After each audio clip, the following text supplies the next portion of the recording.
Next, I'd like to welcome up another board member of San Antonio Family Association, who, Mike Knuffke, who will share with you some national numbers and some local numbers and the overall impact of what it is to be faced with this and the apathy that exists here in the United States of America, why people still aren't off their couches fighting for life. Has it become so commonplace? Abortion becomes so commonplace that we're used to it, we're numb to it now. It's time to rise up. Please welcome with me, Michael Knuffke.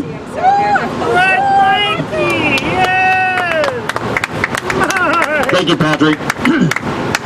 Thanks for everyone out here today. You're not apathetic. You want to do something about it. Just so you know, we are the silent majority. You heard me, silent majority. The research just came out of the new study that was released about a month ago, where 78% of Americans believe that abortions need to be restricted, severely restricted immediately, right now. Well, if you happen to follow the politics, you know that the United States is about 50% Republican and 50% Democrat. There's no way any party, one party, can get 78% without the other party also understanding this. So this is not a political issue. It is not political. When has it become political to have the right to breathe? Life is not a political issue. They've turned it into a political issue, but it's not a political issue. It's a moral issue.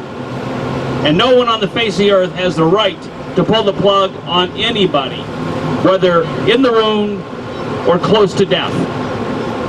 So what I'd like to talk about is Planned Parenthood. Planned promiscuity is what I like to call it. Just think about the lies that they tell us. First of all, it's Planned Parenthood, right? So they teach you how to be a parent? No. No. So they teach you how to plan? No. So just think, from the name on, it is a total complete lie. So let's talk about promiscuity. Let's say that you were selling abortions. Let's forget the fact of the moral issue I just talked about, the intrinsic evil. Let's forget that. Let's talk about, that was your business. That's your business plan. Well, if you're out there selling abortions, what would you want? You want pregnant, young moms. So you would start promoting promiscuity. You'd get into the schools and you'd start doing sex education and teach them to have fun and to experiment and practice often. And yeah, they talk a little bit about, you know, some condoms perhaps, or some contraception or that kind of stuff. But what you're after is, you want to see the contraception, whatever the method, fail.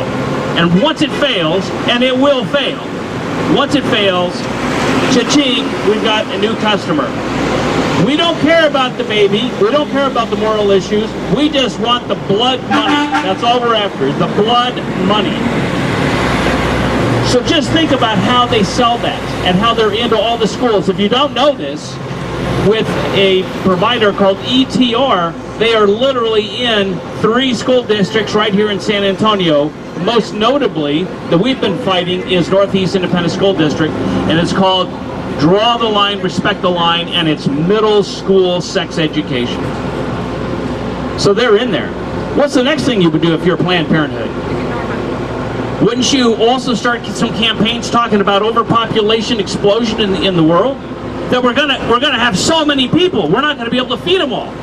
And you're gonna get behind this overpopulation myth, and you're gonna start propagating those lies. And a lot of people are surprised to know, and we have data if you're interested, but every single soul in the whole world could fit in the state of Texas with about a half an acre of land. And it's true, we'd be on top of each other, it'd be like New York City. But the fact is, every human being in the whole world, all of China, all of India, the whole world could fit in the state of Texas. So that's a myth. It's not true. But Planned Parenthood and anyone behind abortion buy into those myths and then, of course, spread those rumors. Some of the other things you're going to do is, let's talk about the embryonic stem cell research. You know, there's a lot of Hollywood behind this, right? With Michael J. Fox and all these people that are ill, they have Parkinson's disease or whatever it is, and they're talking about a big lie And that big lie is that embryonic stem cell research is going to save the world. It's going to cure everybody. And there's not going to be any death any longer. And what we found out is there is 0 results in embryonic stem cell treatment. 0. Where all the results, the positive results are coming from is from the adult stem cell. Why would they talk about the embryonic stem cell? Because that gives them a reason to justify in their minds that, you know, abortion can't be that bad if it's going to save all these people and all this bad health. And so they start pushing this narrative, this ideology. It's all twisted. It's fake news, to quote our president. It's fake news. Fake news. And the last thing I'd like to talk about is my wife and I could not have children. And we plan on having 10 children or more, whatever God would give us. And the fact of the matter is, she blamed me, but she's the one that was barren, believe it or not. But we found ourselves in a situation at age 27, not being able to get pregnant. And we went to go adopt children. There are no children, folks. There are no children.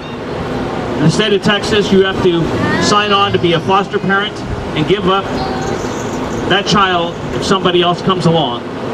And very few women I know are willing to do that. It takes a very, very solid person to do that. So we couldn't adopt that way, and very few people actually do adopt that way. So we found ourselves adopting children from Mexico. And they have brought incredible blessings to us. We have 4 children, and they are our children. The point is, we can't adopt them because we kill them. That's the facts. That's hard to swallow, but that is the facts. And the last piece is, someone said earlier, there's a number of qualified couples willing to adopt for every abortion. The numbers are 36 qualified heterosexual couples for every aborted child in America currently. That's how many qualified couples are ready to adopt a child. But again, there are no children. Abortion needs to be outlawed, and it needs to be outlawed now. And this generation is going to see the end to abortion. And don't get blinded and get excited about surgical abortions are down. If you don't know, there's been 250 million, there's 65 million surgically aborted children in the United States since 1973. But there's estimated 250 million children from abortifacients and chemical abortions. Just because we don't see it doesn't mean it doesn't take place. So just be aware of that. I'm talking about eradicate all abortions, chemical or surgical, and that's what we're standing for. Join the San Antonio Family Association. Join all the crisis pregnancy centers. Get involved. Do not be apathetic about this issue. If there's ever an issue, this is the issue we need you involved in. Thank you very much. Thank you, Michael. Thank you, Michael Knuffke of the San Antonio Family Association. It is time not to be apathetic. We're in election season. This is an election year. There's a primary runoff in both parties coming up on May 22nd, so I encourage you to go out and vote. Early voting starts on May 14th, and make sure, don't just ask the question, are you pro-life? Go deeper.